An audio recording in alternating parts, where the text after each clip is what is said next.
Good afternoon, everybody. It's Friday. It's noon, at least in Malta it is, which means that it's time for our next edition of the Schools and Agents Bulletin. And as we promised you during this week, in today's bulletin, we're going to be talking about how you're going to boost your network through using social media, obviously in the field of international education. First of all, we're going to start by discussing the use of social media itself. And one very simple way, which is not going to cost you anything, um, that is going to help you boost your network, mainly through social media, is first of all to comment and interact on the different channels that you have.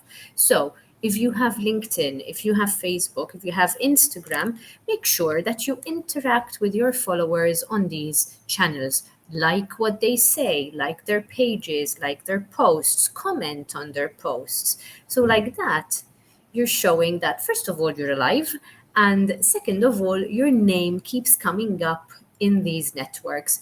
The likelihood is that the more often your name comes up, the more friend requests and the more follows you will start receiving, which means that you are establishing yourself as an entity, as a person who is obviously recognized as somebody who has something valid to say within the field of international education. So, even from your end, go ahead, add people who are in your network. So if you see that you have a lot of friends in common, the likelihood is that obviously a lot of friends from work or a lot of friends from the industry in common, then the likelihood is that these people are in your network, they are in your extended network. So why not add them as friends? And like that, you're continuing to increase your network. Why am I insisting on the importance of increasing your network? The reason is very simple, it broadens your reach.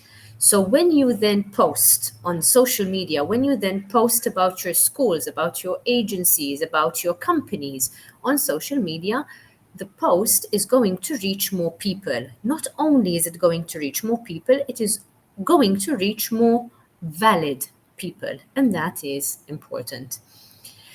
Another thing which I firmly believe in is to share your thoughts, to share things perhaps about your life, not necessarily your darkest secrets. Nobody wants to know those things, but to show you're human.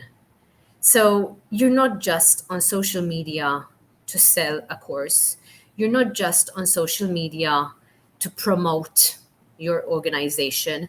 You are on social media because you are a human being who has thoughts, who has ideas, who has opinions. And it's good that you share this because these thoughts, opinions, and ideas are going to generate even more interaction. And as we said at the very beginning of today, that kind of interaction makes you a valid participant within our industry.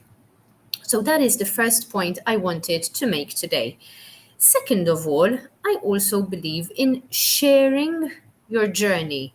So if you have a new job, if you are moving from one place to another, if you're still in your job, in the role that you've held and that you've occupied for many years, and you are traveling for work, you are attending a conference, you are going to an event, share on social media. Social media is all about sharing. By sharing, again, you're hitting two birds with one stone. On one hand, you're showing people that you are doing something, you're moving, you are evolving. And on the other hand, especially if you are going to be attending an event, you are telling people who are already at the event and who are within your network that you're there. And that means that you can find a time to meet, even if you haven't booked a meeting.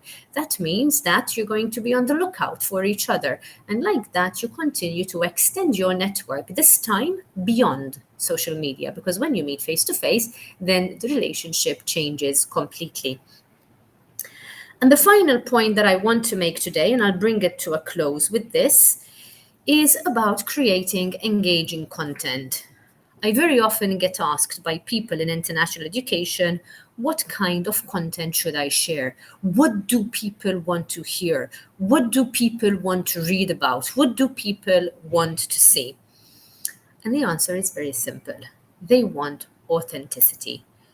So if you are only creating posts to sell, if you are only creating posts to promote, if you are only creating posts that show the good side of something or the best side of something, then you are not authentic and people won't necessarily trust you.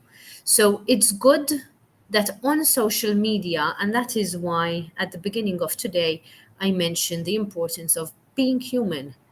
So even sharing things like, for example, I don't know, one thing I always complain about is sometimes the burden of traveling, not being in a different place itself, because that's always fun, but the burden of going through the airport, the burden of going through security, the queues, the waiting. So all of these things that I think at this point in my life I'm beginning to get too old for. But that's beside the point. But I personally have no problem sharing these things because by sharing these things, I'm simply showing my followers and the readers and the people who are in my network. So I'm showing my network that I am human. That yes, I love my job and I really do love my job, but there are things about my job which sometimes make it a little bit uncomfortable as well. Or if I'm traveling and I miss my dogs, which happens very often because whenever I'm traveling, I miss my dogs, I have no problem saying that. And I miss my husband as well, because if he's watching this, then he will tell me. But if I'm traveling and I'm missing my family, then I have no problem saying that.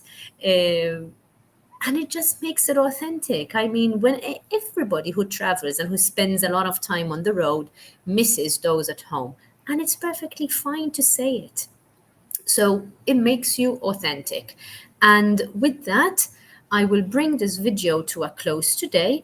But please, if you ever have any questions about the kind of content that you want to share, if you are not sure whether something should be, not should be, because technically there are no rules, but if you're not sure whether you would like to go ahead with posting something or not, feel free to reach out. You know where to find us. You can contact myself, you can contact Lynn, and we're always very happy to give you our opinions, our ideas, and to find ways in which we can help you. So, with that, I wish you all a very happy weekend, and I'll see you again next week for the next live Schools and Agents Bulletin. Take care, everybody.